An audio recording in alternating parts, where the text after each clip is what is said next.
Culture Média sur Europe 1, 9h30, 11h avec Thomas Hill et votre invité ce matin. Thomas, vous recevez Cœur de Pirate. Et on va dresser votre portrait sonore des petits sons pour mieux vous connaître. Voici le...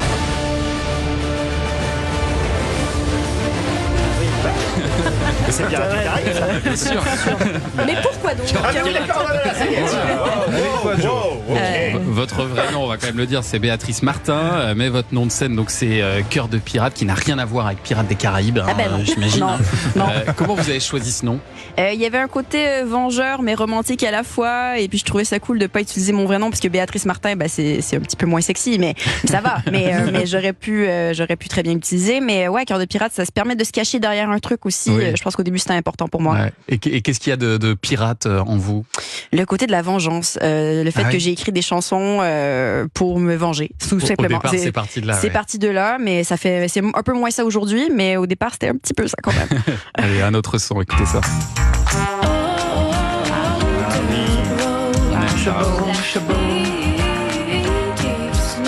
C'est Face avec Mouche Boom, artiste canadienne également, et cette chanson, c'est elle qui vous a donné envie de faire de la musique. Ouais, mais en fait l'artiste au complet de Leslie Feist, vraiment c'est une artiste que j'admire énormément, et puis j'ai vraiment voulu suivre dans ses pas, en ayant aussi une carrière en France prolifique, donc je continue. Parce qu'elle a cartonné aussi. Elle a très cartonné en France. Le clip d'ailleurs de cette chanson est tourné à Paris. Avant de chanter, votre instrument de prédilection c'était le piano. Vous en jouez depuis vos 3 ans. Votre mère, elle était pianiste. Vous imaginiez pas tellement, vous, comme chanteuse, plutôt comme pianiste au départ? En fait, moi, personne m'a jamais dit que j'avais une belle voix. Donc, dans ma tête, j'étais, je vais faire des petites chansons, je vais les écrire et puis on verra qu'est-ce qui se passe avec ça. Peut-être que je trouverai quelqu'un d'autre pour les chanter. Et finalement, à défaut de trouver quelqu'un d'autre pour les chanter, je les ai chantés moi-même. Parce qu'en plus, le côté canadienne, c'est vrai que quand on se lance dans la musique, les Canadiennes, on pense à Céline Dion, on pense à Isabelle Boulay, Alanis Morissette, pourquoi pas, et qui ont des voix très imposantes. Vous êtes arrivé avec une voix plus douce, plus voilà. Est-ce qu'il peut y avoir une forme de complexe au départ, de se dire non, je peux pas me lancer dans la chanson? En fait, j'ai eu de la chance on va dire, de percer en France en premier, parce qu'en France c'était moins un problème, on va dire. Les gens, ils étaient plus accueillants à ce niveau-là. Et puis ça a permis aussi de, je pense, donner la chance à d'autres artistes après qui avaient, on va dire, la même taciture, qui avaient moins un côté acrobatique au vocal, de se lancer aussi en chanson. Donc je suis contente d'avoir la voix que j'ai. Et elle est magnifique, votre voix. Merci, extrait suivant. Je le prends. Je t'ai vu tracer le long du paysage, une ligne désaimée qui détruit ton langage.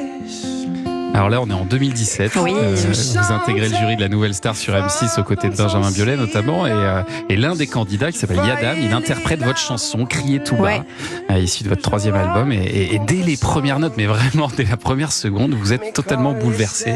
Oui, parce que je pense que ça m'a fait quelque chose de savoir que quelqu'un qui ne parle pas français a décidé d'apprendre le français en écoutant ma musique. Et ça, pour moi, c'est hyper touchant, parce que des fois, on perd un peu son sens en tant qu'artiste. On sait pas trop pourquoi on fait ça, si ça intéresse vraiment les gens.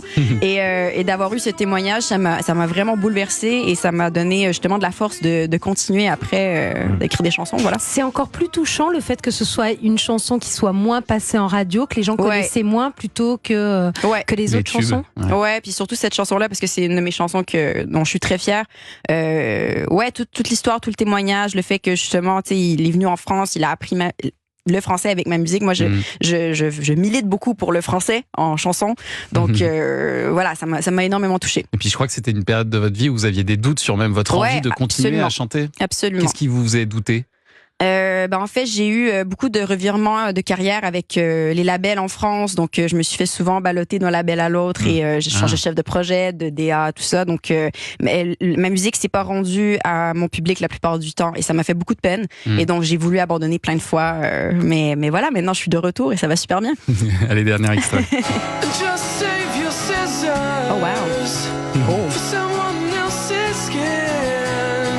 Ah là là. Vous allez chercher loin. Passe pas souvent sur Europe. City & Colour, mais surtout que le chanteur, là, il vient d'un groupe de scrimo hardcore. Normalement, c'est complètement un autre délire. Vraiment, je vous assure. City & Colour, voilà, c'est Save Your Scissors. Et vous reconnaissez évidemment cet artiste canadien. Et sur la jaquette de l'EP Death of Me de City & Colour, il y a une rose bleue.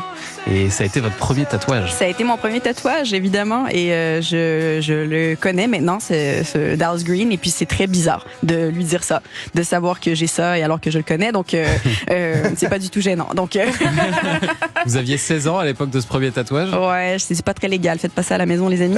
Mais non, mais c'est pour vrai, c'est un EP qui a marqué ma vie. C'est quand j'ai commencé à chanter, je chantais ces chansons-là pour me pratiquer et tout, donc oui, ça a été assez marquant. Et vous l'avez rencontré à quelle occasion, votre idole, parce que finalement c'était votre idole? Ben, on est rendu maintenant les mecs de Alexis on Fire qui est son groupe. Oh là là. On se on connaît un petit peu en tant que Canadien, donc on se connaît tous au Canada. Une solidarité canadienne, voilà. Évidemment. Cœur de pirate est avec nous jusqu'à 11h. Et puis dans un instant, on va retrouver notre premier indispensable avec Sacha Nokovic. On parle de quoi ce matin? Un documentaire poignant sur un père en deuil qui survit grâce au sport, en l'occurrence grâce à la boxe.